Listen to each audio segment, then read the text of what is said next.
there's going to be a little verbal back and forth between Kevin and I to get through the slides. But we'll just start it so we can get everyone to coffee. Important context. So, as being a person in your seat before, if you haven't been here, I really think past, present, and future. I'm going to touch these 3 years so that when the mission plan is put up for a vote tomorrow, it helps give you a more informed context. Also, if you have any questions today or tomorrow, I think this will help give you the base context, the foundation for that. Well, next slide. Just general commentary. I write a quarterly letter that goes out to congregations, generally to the leaders, probably filters its way to the. I opened up the possibility to have a forum discussion here. After this, during the break, if there are those of you who are treasurers or interested in potentially participating, I want to gauge to see what interest is. We'll meet at the temporary synod office, the little table outside once we're done. And then just in general, if you want to take back a great source of information to your local congregation, the ELCA has a just truckload of great stuff out there talking about financial governance, just things to know if you're in leadership in the church. Next slide, please. Okay, so starting off with the years, 2014, the year that we just finished out. Every year, constitutional requirement, the Synod gets an audit. Bullet point there, the auditor, the independent auditor who comes from outside the Synod, comes in, does his work. Their firm gave us a clean, unqualified opinion this year. That's what you want to shoot for in the accounting world. And as treasurer, I'd love to take 100% full credit for it, but credit also needs to be given to Synod staff and also particularly to the business manager, Lois Borkart. There you go. Give her a courtesy whoop whoop and a clap.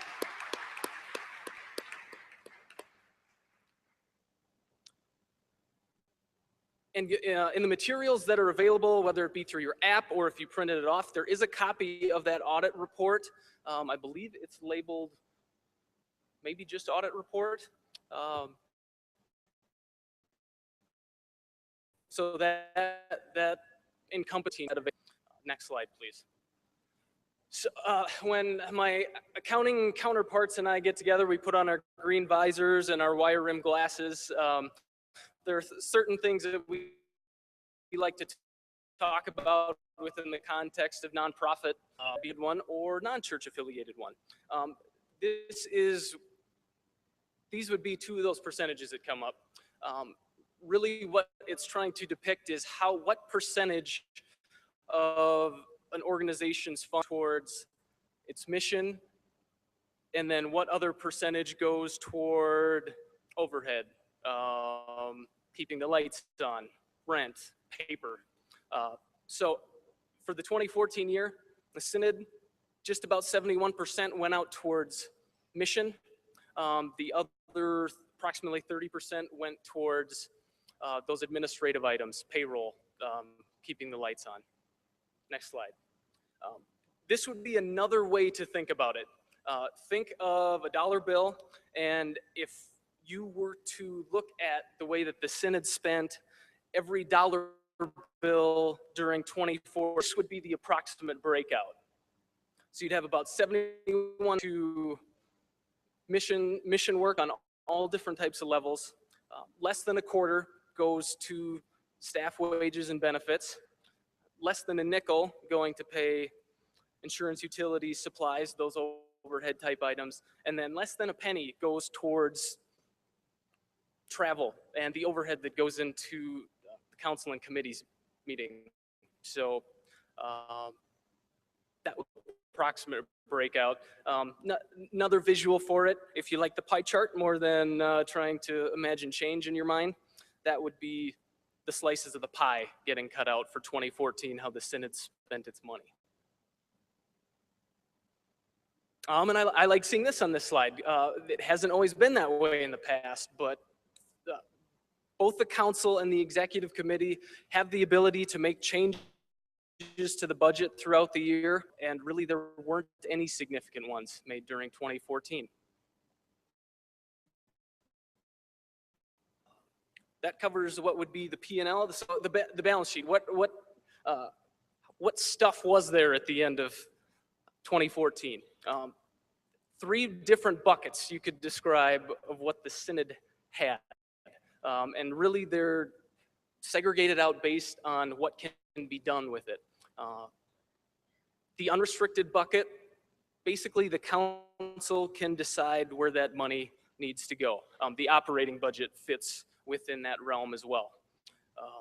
The temporarily restricted items, those have specific purposes attached to them. So if a congregation gives money, says it has to go to a specific mission, it falls in that bucket.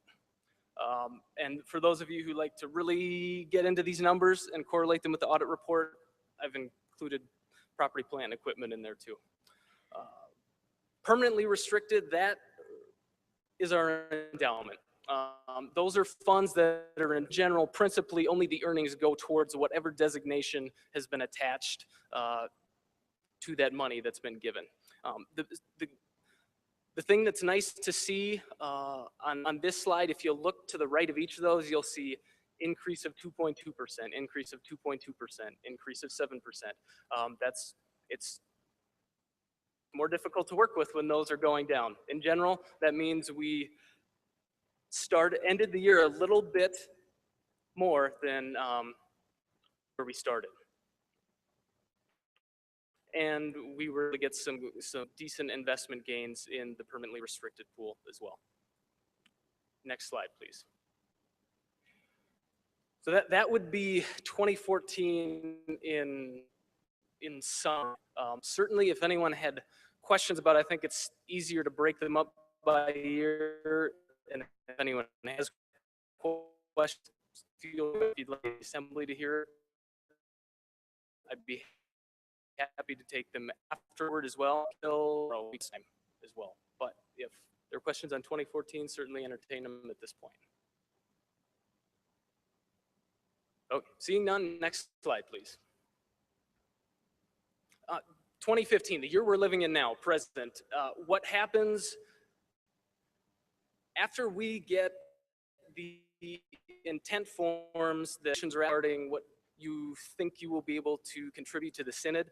That's when we go back and look at the budget and see, okay, with the budget that was passed assembly, do we need to make some? The answer, so these next slides will be depicting those changes. And actually, let's even go one more slide forward. So that bullet point, this would be the primary change that happened in 2015. If anyone was at the assembly, what happened is we passed a deficit budget of about 10,000. That's in that adopted 2015 column, with the hope, intent that $10,000 that was going to be going to the Black Hills State Campus Ministry, that was going to be raised. There was going to be specific donors that could step up and send that into our budget. What happened in 2015 is it just didn't come to fruition. So what we did is we just said, oh, rather than take a $10,000 hit, since the money is not there, we're just going to do away with the move to bring the budget back into balance. And as a reference point, there is an item, I think it's in the other section on your app. This is where we start getting into the mission plan, the separate columns of the mission plan. This is condensed, summarized information. You'll see in those handouts that there are a lot more line items. All those line items roll up and are summarized within these. So the only other commentary I'd have on 2015 in terms of the revisions, even though we made that revision, they're kind of small, they're tough to numbers, 71, 23, 4, 2. Those still fall right in line with the way that we were spending money before. That's 71 cents on the dollar, 23 cents on the dollar, 4 cents on the dollar, 2 cents on the dollar. So at the end of the day, the revisions that have been made to 2015 are to hit and shoot that balanced budget. Next slide, please. So since we're not going to project out any balance sheet information, this would be the time for questions on 2015 if anyone had them at this time. Really only that one primary change. All right, then on to 2016.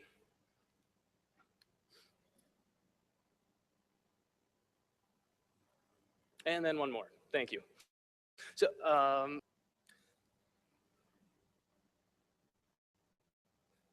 actually, could you forward one more? Never mind, we'll go back to the other one. I need coffee too, indecision up here. So this will be the initial discussion, what will be voted on for tomorrow.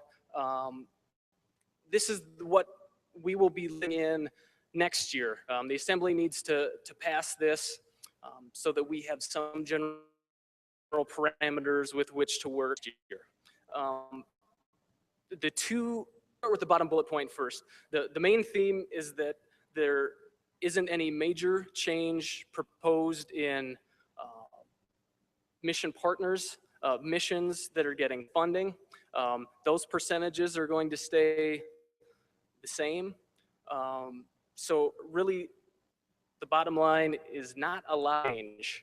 The one change to note, the percentage of money that we receive in from congregations, in the past it's been 45.5 cents on the dollar that we automatically turn around and send onto the national church. Just with tighter and tighter, we're proposing to drop that 0.5%.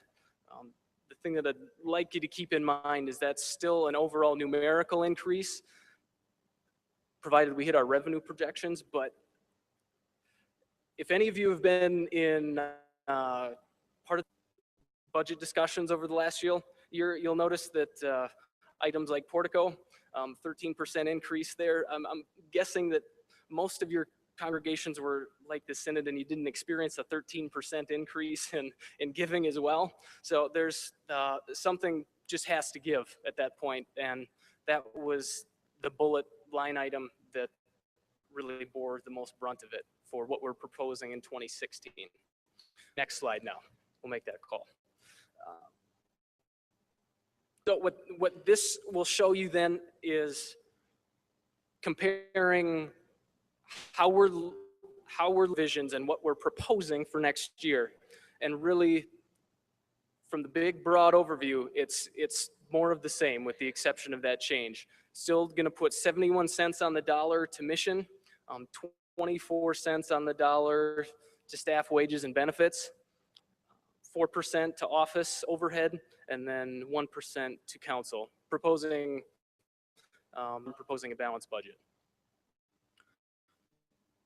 So I think at this time it'd be appropriate for any questions there as well, if there are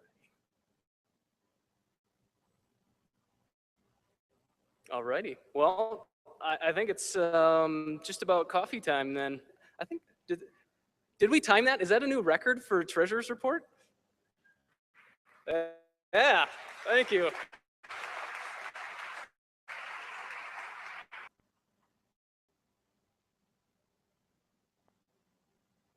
Well, we like working with Eric. Great gifts to conversations about being prudent and faithful with your money. I've taken that seriously through the 34 years of my ministry. I am still shocked that people actually show up when I'm getting ready to preach. It's just amazing. And that for 34 years, my income has come because of generous people.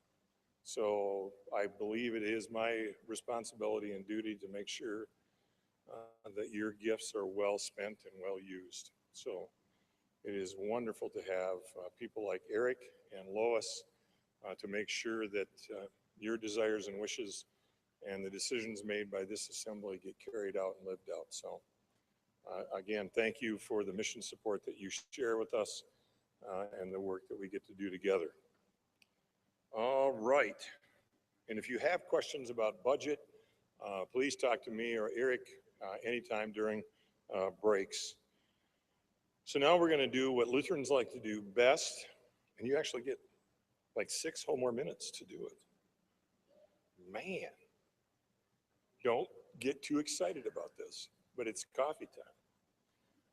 So first and foremost, a thank you to the Northern Plains Conference for providing the cookies. We'll show up than we kind of planned for, and we've already found out that some of you didn't get to eat lunch because the food ran out. So first and foremost, Susan Letty, our secretary, gets the first cookie because she's one of the people that didn't get lunch. But if you would limit yourself to 1 cookie. Now I've already went back and I lived by the rule. I had a cup of coffee, that we have plenty of, and I only took 1 cookie. So again, thanks to Northern Plains. Please go and see the displays on the 2nd floor. And the resolutions committee needs to meet in conference room. You have time to grab a cup of coffee and 1 cookie and meet in the conference room at 12:25. Make it 5 minutes earlier, 2:20 for the resolutions committee. A little light now. Too late?